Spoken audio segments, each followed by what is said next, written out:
कांग्रेस इत्तेहाद कर खुद को बंगाल में मजबूत करने की कोशिश कर रही है। वहीं दूसरी जानिब कांग्रेस की अंदरूनी लड़ाई थमती नहीं दिख रही। G23 से लेकर अब मुख्तलिफ रियासतों में भी मरकजी वज़रा खुलकर एक दूसरे के खिलाफ बोल रहे हैं। ऐसा ही बंगाल में हुआ। अधीर रंजन चौधरी ने अनंत शर्मा के उठाए सवालात का सीधा सीधा जवाब दे दिया।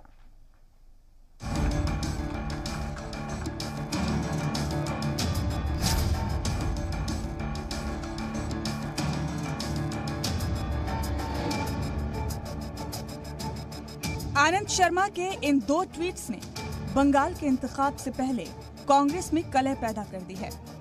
कांग्रेस से नाराज बताए जा रहे G23 में शामिल आनंद शर्मा ने मगरबी बंगाल इंतखाबात के लिए इंडियन सेकुलर फ्रंट यानी ISF से इत्तेहाद पर नाराजगी जाहिर की है, जो उनके पहले ट्वीट में साफ नजर आ रही है।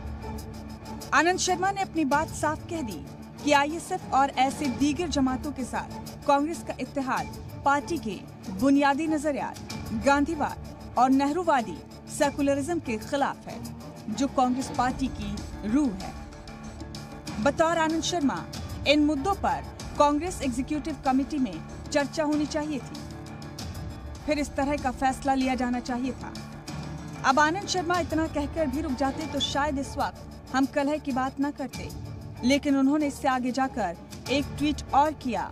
अब जरा इस ट्वीट को गौर से देखिए। आनंद शर्मा ने सीधे सीधे ये कहा कि इसको लेकर मगरबी बंगाल रियासती कांग्रेस के सदर अधीर रंजन चौधरी की हिमायत शर्मनाक है। बस आनंद शर्मा के इसी ट्वीट के बाद अधीर रंजन चौधरी का जवाब आता है। अधीर रंजन चौधरी ने इस पर जवाब देते हुए कहा कि इत्तेहाद पार्टी क़यादत की मंजूरी से हुआ है। हम लोग एक सूबे की अध्यक्षता करते हैं, इसलिए हम बिना इजाजत अकेले अलग से अपने मनमानी से कोई काम नहीं करते।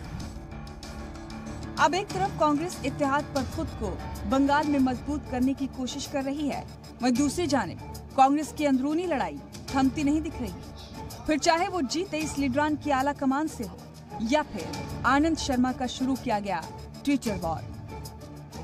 ब्यूरो रिपोर्ट, जी मीडिया।